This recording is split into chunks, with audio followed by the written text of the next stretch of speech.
Okay, kwaniriza ku Celebrity XUG ogamba otya omulungi atuuliriza amawulire agaliwo. Amawulire agaliwo essaawa zino. Oli akugamba nti byatabuse dda naddala ku ludda lw'Abannayuganda abawangalira ebweru. Ogamba otya omulungi atuuliriza ku Celebrity XUG bitambula bitya? It's a Monday, it's a fresh week. Kansubire nti week olwetandise. Kakati amawulire agaliwo wenjogerera essaawa zino. Waliwo amawulire agadde gatambula okuva wiiki eno gye tubaddemu ewedde n'okutusonako olwaleero. Waliwo omwana muwala abadde atambula ku mutimbagano nga ono omwana muwala nkuba kyeyo yagenda mu nsi eya Syria okuba ekyeyo nga housemaid. Wetwogerera amawulire agavaayo abadde Mukamawe yatemuddwa gwetwogerako. Amawulire mbadde mulaba ku TikTok, abaana bangi ba TikTok ab'enjawulo nga bawandiika nti we need justice for Munnayuganda ono. Amanya gano omwana muwala ono ategerekese nga Vicky Ojok, yoyo mwana muwala agola ku screen yawo. Vicky Ojok ono Mukamawe omukyalo ono eyavudde mu bulamu bw'ensi eno ayitibwa Huda Sarawi. Huda Sarawi ng'ono abadde munnakatemba mugundiivu wali mu Gwanga lya Syria n'okwetoloola ekyondo ky'Abawarabu kyonna. Omukyala agola ku screen yawo abadde boss wa mwana muwala Vicky Ojong. Okitegeera amawulire agatambula galaga nti omukyalo ono Sharawi yavudde mu bulamu bw'ensi eno oluvannyuma lw'okusangibwa mu kitaba ky'omusaayi ng'avaamu omusaayi mungi ng'agangayidde oba kugangayira ng'agalamidde mu kitaba ky'omusaayi. Ekigambibwa nti yandiba nga yakubiddwa ekintu ekinene ku mutwe. Amawulire gasoose okutambula galaga nti Munnayuganda ono abadde maid.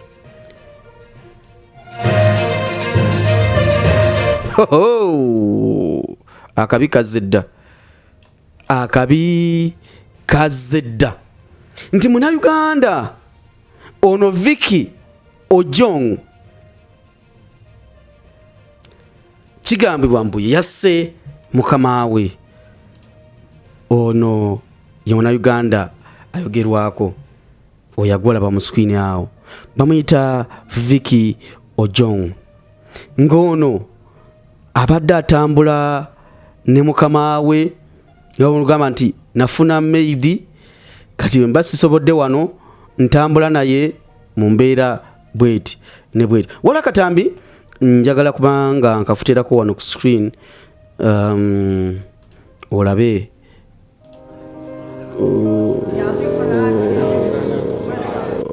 akatambi ako akatambi ako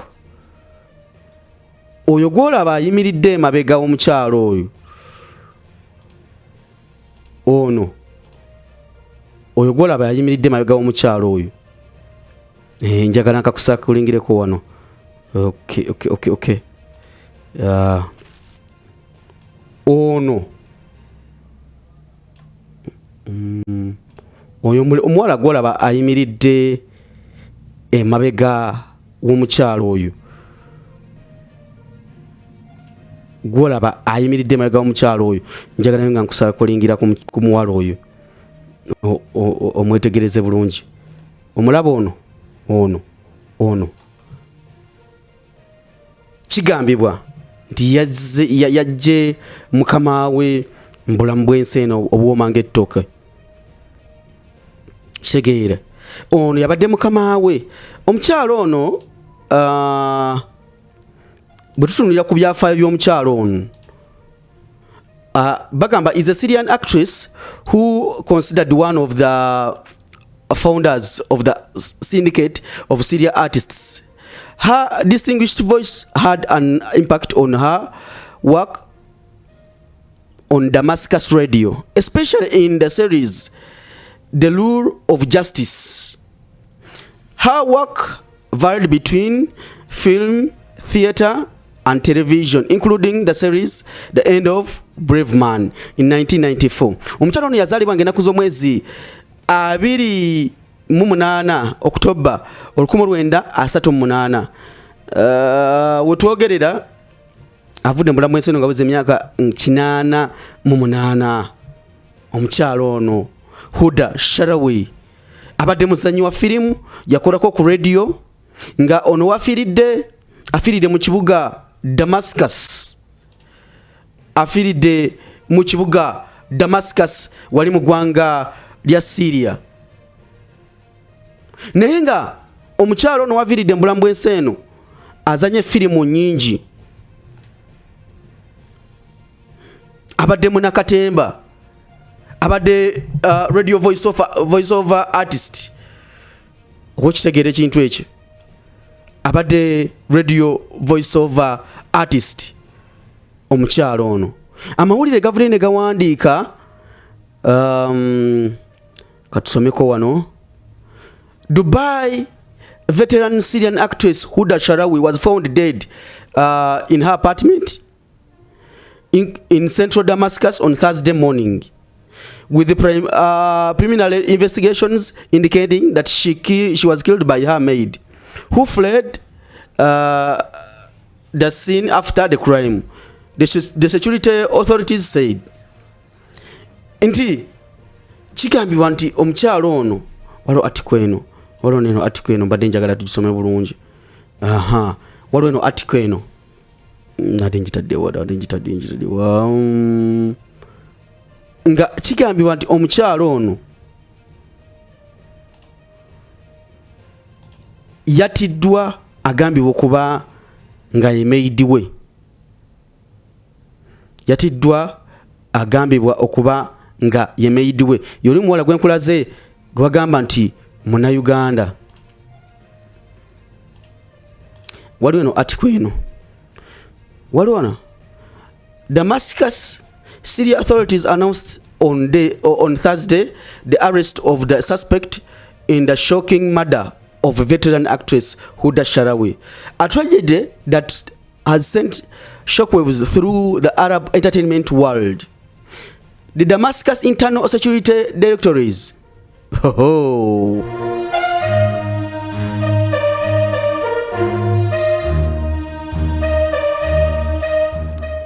The Damascus Internal Security Directorate, led by Brigadier Osama Atika, confirmed that actress was found dead inside her house or inside her home area that day. Initial investigations indicate she died from a violent assault using a blunt object. Bayinza okubanga bamukubye ekintu ku mutwe oba, resulting in severe bleeding. Her body was transported to forensic medicine department pending on final medical report to determine the exact cause of death. Owulira kati waliwo wano awaddako njagala nkulage wano awaddako olabe. Kati waliwo kapaati kano njagala kahalayitinga. Manyi kati ebintu byakyuseemu, njagala kahalayitinga nkulage. Waliwo paati eno njagala tugisome bulungi.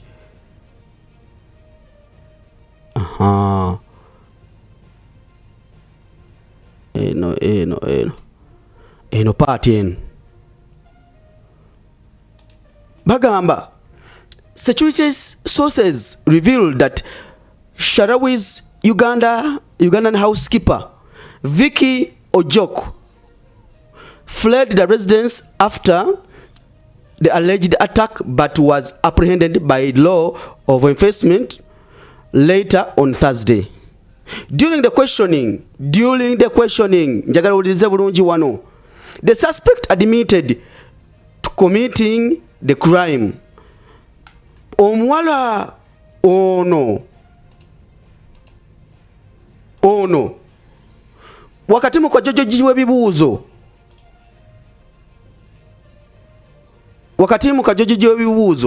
omuwala ono Vicky Ojoku na Uganda yakiriza nti omusango yaguzizza.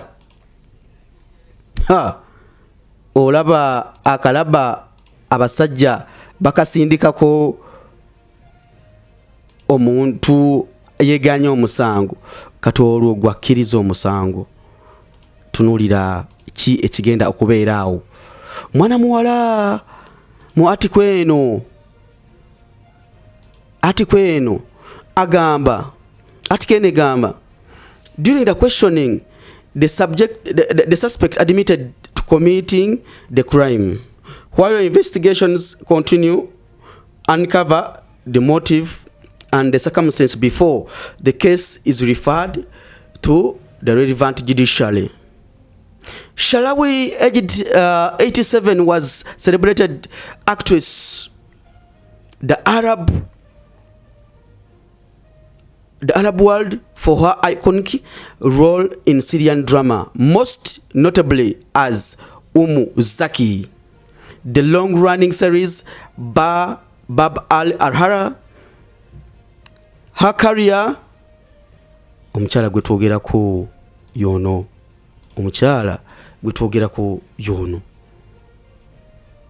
agambibwa okuttibwa Kadama we, nti Kadama we yamuse. Amawulire agaliwo nti Kadama we ye yamuse omukyala ono.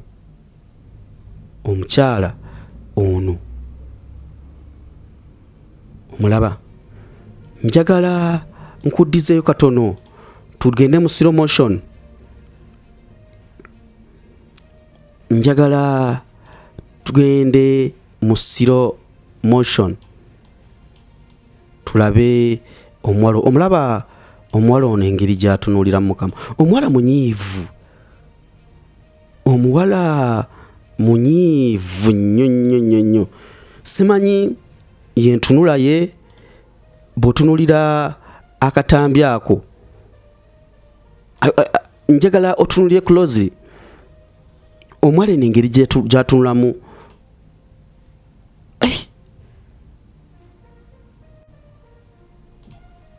Amawulire ge tulinawo geego bwe twogerera bannayuganda bavuddeyo.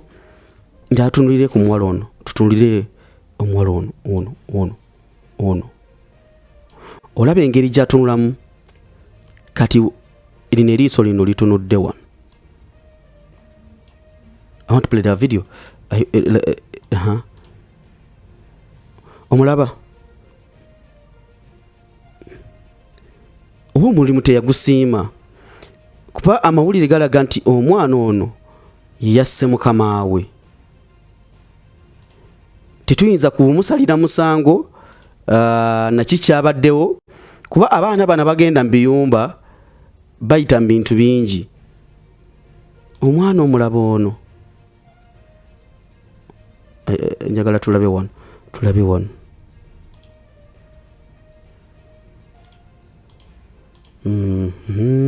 Awo olabawo awo engeri gy'atunuddemu awo. Naye yalinga wase. Omulaba eriiso litunulire Mukamawe wano, ne wanaba eriiso litambula. You see? Let me play for you this video.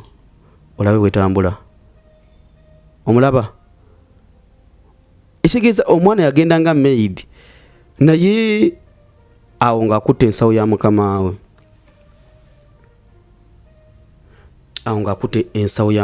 Kuba wano mu ngalo tulaba nga akutte ensikansokenzijeo kano eno nsawo. ya boss we ono ali wano. Let's play the video to play. Eyo nsawo ya Mukamawe. Kati bannayuganda ebigambo bizze byogerwa nti ki ekiyinza okuba nga kyaviiriddeko munnayuganda ono okutemula Mukamawe. Bingi bikyebuuzibwa. Kiki ekiyinza okuba nga kyaviiriddeko omwana ono okutemula Mukamawe? Wakati ffe nga ffe tetulina we tugenda tutandikira. Otunula emitwe gy'amawulire egifuluma naddala mu Gulf countries ezo. Fans Moon Syria actress Huda Sharawi has made confesses to attacking her. Maid yakiriza ono omwana ono oyo yakiriza nti mukama wange nze namuse oba nze namukubye oba nze namulumbye. Omanyi ekitegeeza oyo mukyala abadde muzanyi wa firimu, abadde radio host, abadde TV host for ebbanga lyonna lyabadde ku nsi, abadde musanyusa eri abantu. Bamuyita Huda Sharawi nga wetwogerera essaawa zino zembuyaga ezikunta. Nkugambye wali mu byafaayo bye omukyalo ono yazalibwa ng'ennaku z'omwezi 28 Oktoba, yafa ng'ennaku z'omwezi 29 Januari 2026. Yazalibwa ng'ennaku z'omwezi 28 Oktoba 1938 nga n'enzaalwa ya Syria. Yafiiridde mu kibuga Damascus. Bwe tutunoonya wano ne tunuulira ku mapu ya Damascus,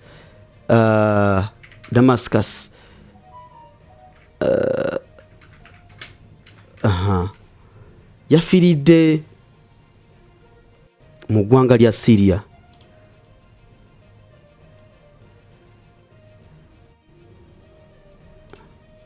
Yafiiridde mu ggwanga lya Syria mu kibuga Damascus.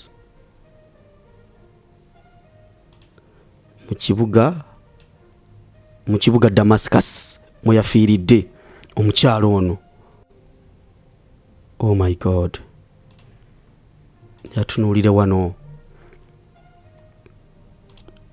ekibuga Damascus kiri mu bendo lyawali mu Syria.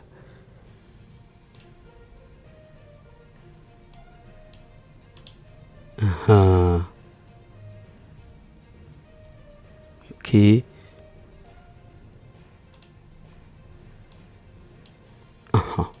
Kino kibuga.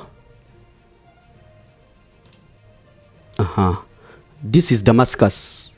Mu kibuga wali mu ggwanga lya Syria. Omukyalo ono we yafiiridde nga bw'olaba ku screen awo. Amawulire agali mu Syria essaawa zino si malungi. Kati kijjukira Syria yeetooloddwa amawanga okuli Lebanon, okuli Iraq, okuli Beirut n'amawanga amalala.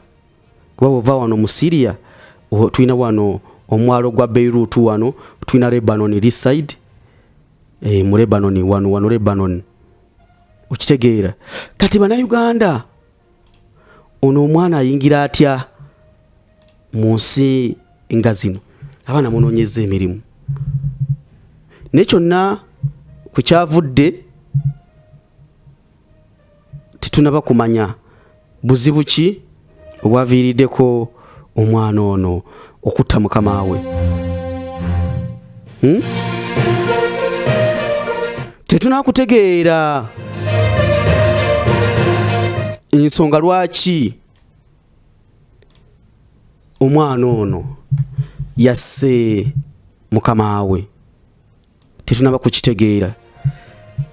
wayinza okubanga waliwo obutakkaanya obaddewo wakati we ne Mukamawe mu ngeri ey'enjawulo. Butunira amawulire gwogera Syrian actress Wuda Sharawi found dead in Damascus apartment, a maid suspected. Maid. Kati fenga bana Uganda tugenda kukola tutya?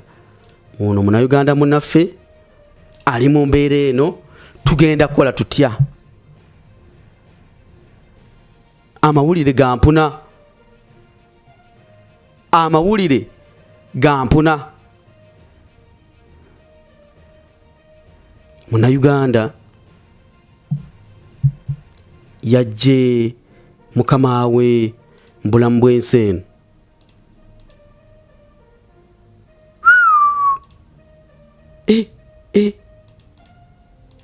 Gwe amawulire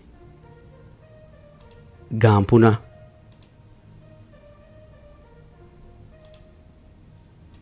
Omukyalo oyo wetwogerera yavudde mbulamu bw'ensi eno.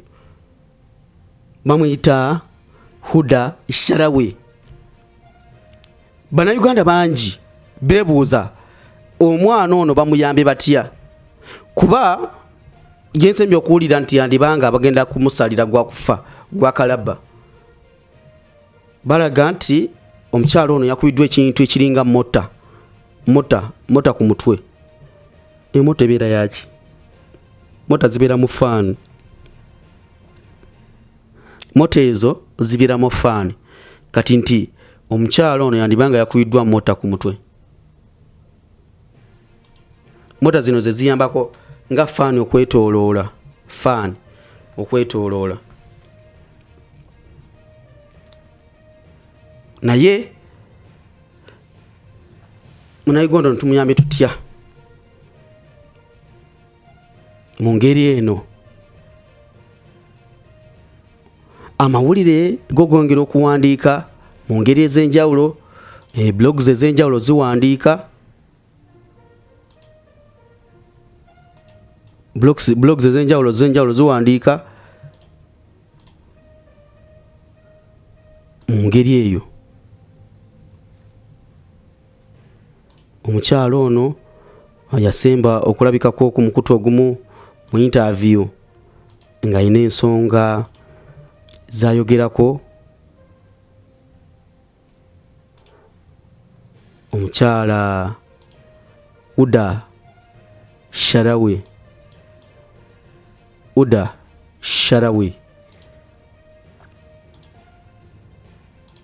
wetwogerera zembuyaga ezikaza engoye.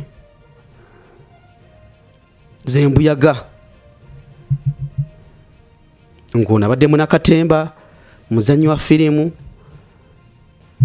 Kati kino kirekawa abaana baffe abali mu nsi z'Abawarabu eyo Kadama. Kino kibalekawa kuba kati buli omu agenda kwekengera Munnayuganda gwakozesa. Ensi nyingi zirinayo Bakadama, naye ne Bannayuganda gye bali. Oli bw'anaawulira nti Munnayuganda yatemudde Mukamawe ayinza kuwulira atya? Ayinza kuwulira atya? Kadama yatemudde bosi we, ayinza kuwulira atya? Era obunkenke bugenda kweyongera. Obunkenke bugenda kweyongera. Era wenjogerera essaawa zino buli maid waali ng'ali mu kiyumba ky'Omuwarabu, nkakasa obunkenke bwatandise ddwa kweyoleka. Kati batandise okwekengera. Munnayuganda bwe munyiizaako ajja kunettira. N'amawulire ge tulina nti Munnayuganda ono bambi bandiba nga bagenda muteeka kalaba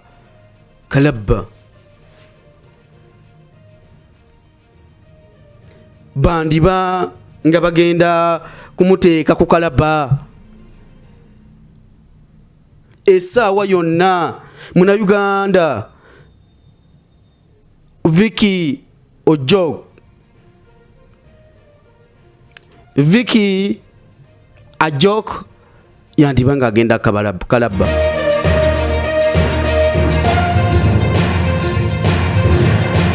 Yandibanga agenda kalaba muna Uganda.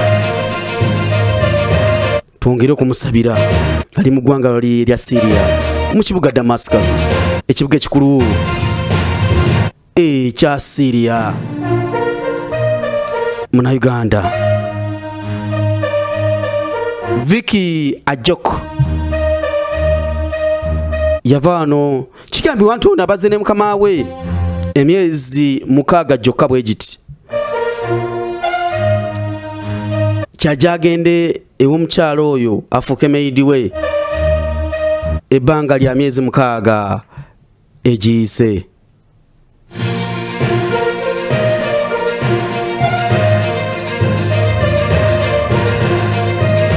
Oli ku Celebrity Track Extra UG, amawulire ge tuyinawo geego okuva ali mu Gwanga lya Syria mu kibuga ekikulu Damascus nga muna Uganda wetogerera essaawa zino ali mu kweraliikirira oluvannyuma lw'amawulire agalaga nti Mukamawe yatiddwa ate yatemeddwa mu bukambwe n'asangibwa nga ali mu kitaba ky'omusaayi. Olwatuuse okubanga kye babuuza ku mwana ono n'akkiriza nti Mukama wange mmanyiiko ku butemu obwo. Leo twogerera poliisi mu Gwanga lya Syria ne wanaffe aba forensics batasooka banoonyereza ku incidence eno. Amawulire ge tuyina okuva wali mu Gwanga lya Syria. Mwana muwala Vicky Ajok twetaaga tumuteeremu essaala. Tumuteeremu essaala naye simanyi oba kinaasoboka. Kinaasoboka mwana muwala oyo Vicky Ajok is a Ugandan born. Oba azaalibwa abava mu West Nile bitundu byeyo. Ono nga yagambibwa okuba nga ye Mukamawe. Huda Sharawi yavudde mu bulamu bw'ensi. Katulinda amawulire amalala tujja kuba tugakuweereza wano ku Celebrity Track Extra UG mu ngeri ey'enjawulo, mu ngeri yaffe gye tukwasaganyamu ebintu. Tujja kuba tukuweereza amawulire ago naye nga mwana muwala wetwogerera abasajja bandimusalira akalaba kandi kwata mwana muwala ng'ono muna Uganda.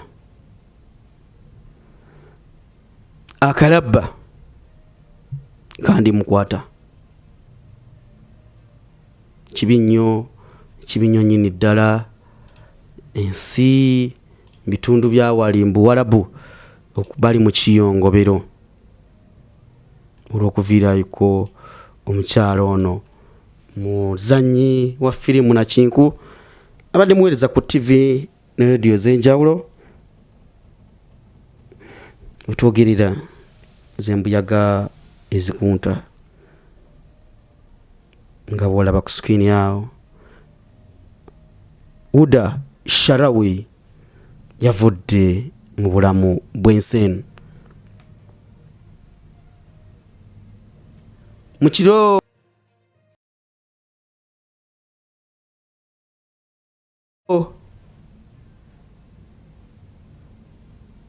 oh my God.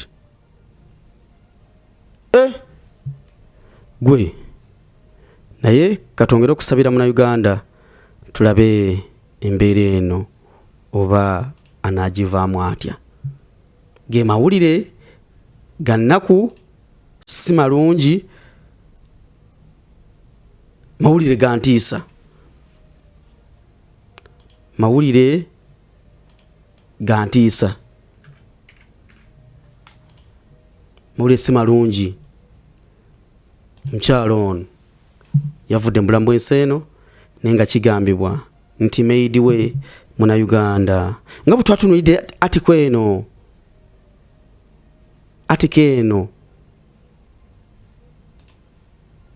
eyo made ye yakkiriza nti omusango yaguzizza made yakkiriza waliwo kapaati ako kena kusomedde nga kalaga nti made y'omusango olaba paati eno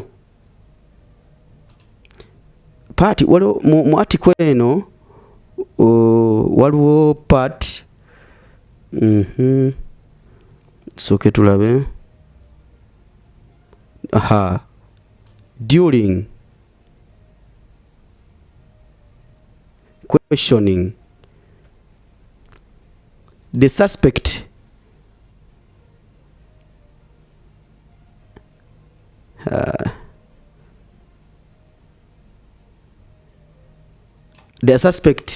admitted the crime. Suspect yakkiriza omusango era nagamba nti nze nakikuzi tugenda tandikirawo kumuyamba muna Uganda ono bw'otunulira mu article eno kutandikira wano